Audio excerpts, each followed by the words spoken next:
La réutilisation est un concept fort simple qui fait partie de l'approche 3R dont je vous ai déjà parlé. Il s'agit de prolonger la vie des objets en les utilisant plus d'une fois.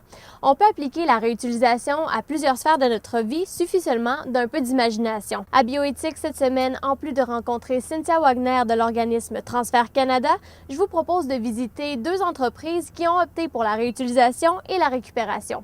Chez Popsicle, on fabrique des bijoux et des accessoires mode à même du vieux. Et chez Renault Jouets, bien, les jouets ont plusieurs vies. Bonne émission!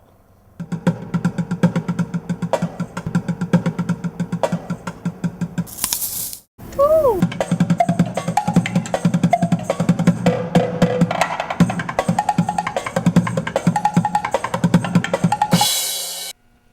Aller chez Renault Jouets, c'est comme entrer au pays des merveilles. Ici, j'ai trouvé autant des jouets que j'utilisais lors de mon enfance que des jouets bien connus des enfants d'aujourd'hui.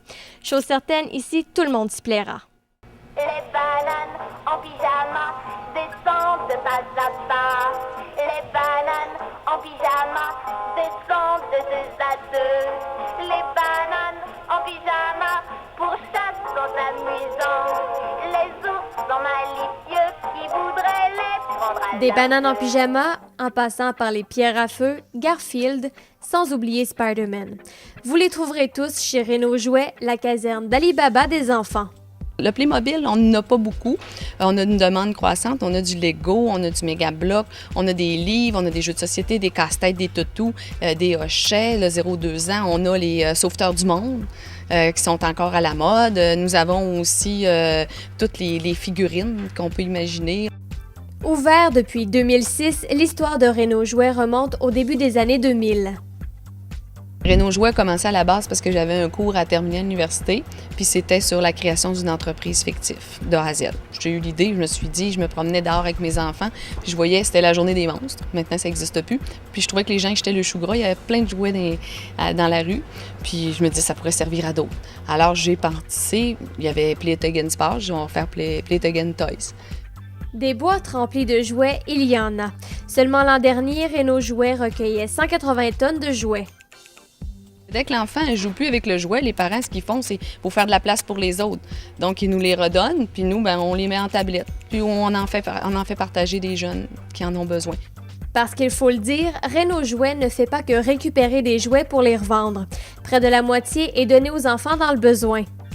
En partant, la Fondation Renault Jouets, elle, ce qu'elle s'occupe, c'est de recueillir les demandes qui viennent soit des CLSC, des écoles, l'école Sacré-Cœur, l'école Jeunes du Monde.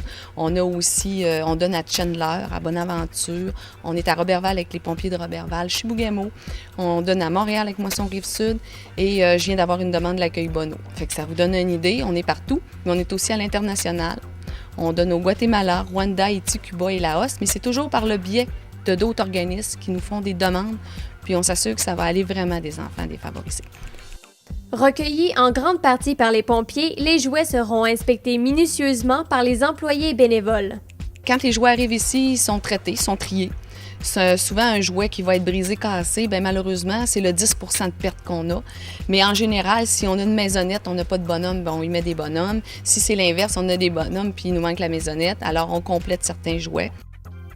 Depuis sa création, l'entreprise a été récompensée à plusieurs reprises. Elle a entre autres obtenu le premier prix au concours québécois en entrepreneurship, volet création d'entreprise en économie sociale. On a 2 chapeaux ici, on protège l'environnement, on fait de la réinsertion sociale, on aide aussi des gens à se replacer sur le marché du travail, on a des bénévoles, on a les jeunes aussi du PEI, parce que ma mission aussi, c'est d'éduquer les jeunes face à l'environnement, leur montrer qu'on consomme beaucoup dans une société de consommation. Des dons de jouets, Annie Aslan en reçoit des tonnes. L'entreprise a tout pour satisfaire les enfants. Reste simplement à ce que leurs parents choisissent d'acheter chez Renault Jouets. Moi, je dis aux gens, avant d'encourager une chaîne américaine puis d'aller acheter des jouets neufs, peut-être de venir voir ce que vous pouvez acheter dans l'usager avant les fêtes. Ça peut peut-être faire le bonheur de vos enfants, puis ça va aider une bonne cause aussi.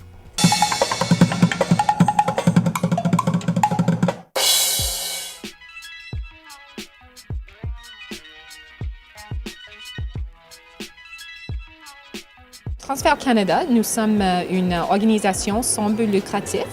Le siège social, c'est à Ottawa. On est une organisation sans but lucratif depuis 1994.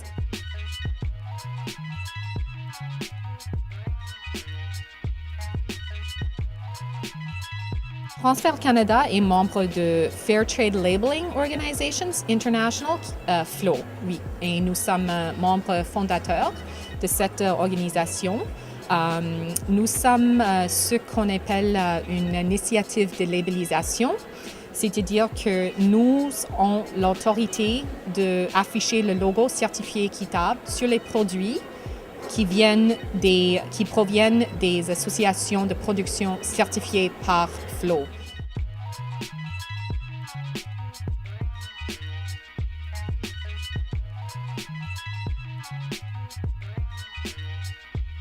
Une fois que tous ces critères sont en place, l'association reçoit l'accréditation de FLO. Et puis, c'est-à-dire que nous, au Canada, on est en mesure de commercialiser ce produit-là au Canada avec le logo certifié équitable. C'est une chaîne d'approvisionnement fermée.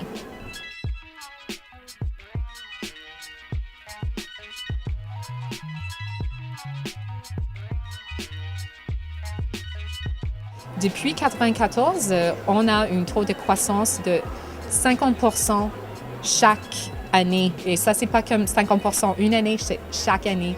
La fin de 2007, il y avait 120 millions de dollars des ventes des produits certifiés équitables au Canada. Donc, cette année, on prévoit qu'il y aura plus que 200 millions de dollars vendus à travers le Canada.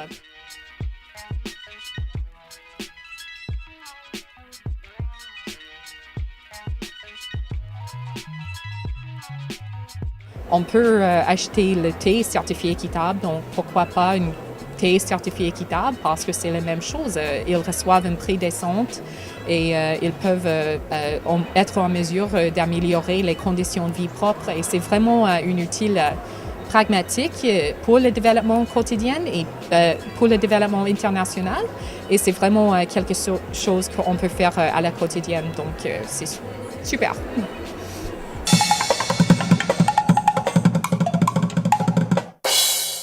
La créativité est à l'honneur dans le petit atelier des fondatrices de Popsicle, deux étudiantes en arts visuels qui ont trouvé une façon de combiner leur passion et leurs préoccupations à leur sens des affaires. On a commencé à faire des bijoux parce que la logistique était simple. Ça prenait pas trop de choses, ça prenait pas trop d'espace. Puis on a commencé comme ça, puis ça se trouvait bien. Les deux, on a des valeurs écologiques, puis de fil en aiguille, Popsicle est né comme ça parce qu'on voulait faire de la création. Puis on se disait qu'un produit, quelque chose qu'on peut porter, ben, c'est plus facile à vendre qu'une œuvre. Ne pensez pas aux friandises glacées. Popsicle prend tout son sens dans les valeurs de l'entreprise. Le côté populaire de la chose, puis que tout le monde peut avoir, on trouvait ça le fun. Puis c'est que pour le fait que on fait du recyclage, là, puis on reprend toujours un cycle. Peut-être qu'un jour, on va reprendre même nos bijoux du premier, puis en refaire d'autres. En plus de récupérer les matériaux utilisés, les opérations de gestion sont elles aussi pensées en fonction de l'environnement. Ça nous sensibilise. En plus, c'est comme une roue. Donc, on devient de plus en plus conscientisé à ça. Fait qu'à chaque fois qu'on prend une décision, on se pose la question, bon, est-ce qu'on a vraiment besoin d'acheter ça? Si oui, est-ce que si on achète ça, c'est moins cher, mais ça va pas durer longtemps? Peut-être qu'on serait mieux de payer un peu plus cher pour quelque chose de plus durable. Ou est-ce qu'on peut le récupérer de seconde main? Donc, mais ça se traduit vraiment dans tout. C'est par essai-erreur que l'entreprise conçoit de nouveaux produits. Dernièrement, Popsicle lançait officiellement sa dernière collection. Des tuniques, des cache-cœurs et des accessoires comme les mitaines et les pousseux se sont ajoutés aux bijoux de toutes sortes. On a les capuchons qu'on avait déjà fait l'année passée, qu'on a repris pour cet hiver. Un petit capuchon avec un foulard intégré. Ça fait pour les gars puis pour les filles, les mitaines aussi. Donc ça, on est bien fiers de ça. Excusez. Parce que pour les hommes, il n'y a pas beaucoup de produits récupérés. Donc pour nous, c'était bien important de commencer à l'en amener graduellement. Lorsque vient le temps de créer, rien n'est mis de côté. Chaque objet est une source d'inspiration. Des fois, c'est des matières auxquelles on pense pas. comme quand on s'est mis à récupérer des bouteilles de 7-Up, où l'on travaille sur des prototypes avec des goulots de bouteilles, ben tu penses pas à ça au premier abord, mais nous, on accroche notre regard sur toutes sortes de choses, puis on se dit, ça pourrait peut-être devenir un bijou, ou un vêtement, ou peu importe. Une fois triés, nettoyés et réparés, les boutons et autres matières sont transformés en accessoires pour le plus grand plaisir des consommateurs qui s'étonnent encore parfois de savoir qu'il s'agit de matières récupérées. Mais on le dit de plus en plus pour que, ben souvent ça étonne, puis puis là, mais ils reviennent, puis ils vont avoir apprécié le fait de savoir qu'en plus d'acheter quelque chose qu'ils aiment, ben ils font un geste conscient, au moins ils consomment de façon consciente, puis ça va les inciter à peut-être à poser la question la fois suivante. Pour Catherine et Mélanie, voilà l'opportunité de protéger la planète tout en respectant les tendances. Tant qu'à consommer, pourquoi pas le faire de façon responsable? Puis on n'empêchera pas les femmes d'aimer porter des bijoux, mais au moins on pourrait le faire en pensant à notre prochain.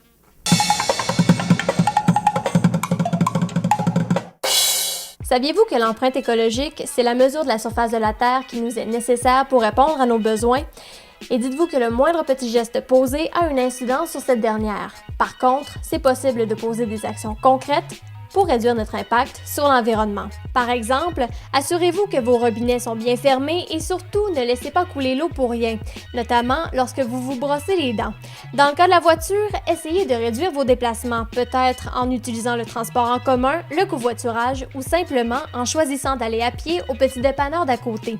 Pour ce qui est de l'alimentation, bien, nous avons tous besoin de manger. Par contre, on peut choisir des aliments frais plutôt que des aliments surgelés. On peut également privilégier les producteurs locaux plutôt que les importateurs.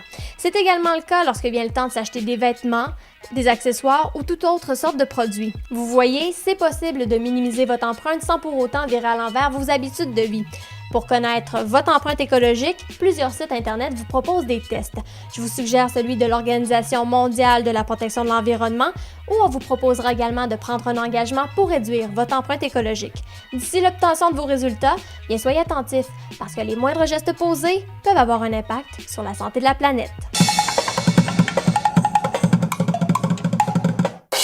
En terminant, Renault Jouets vous convie le 8 et le 9 novembre prochain à la 7e édition de la Parade des Jouets. Une programmation complètement revampée est prévue pour samedi et que dire du défilé qui lui aura lieu le dimanche à 13h dans les rues du centre-ville de Québec. Pour avoir plus de détails sur la programmation, je vous invite à aller sur le site internet www.paradedesjouets.ca. C'est ce qui complète Bioéthique pour aujourd'hui. Merci d'avoir été des nôtres. On se donne rendez-vous la semaine prochaine pour une autre émission Bio et Éthique. Bye bye. Yeah, what? Check it out, girl.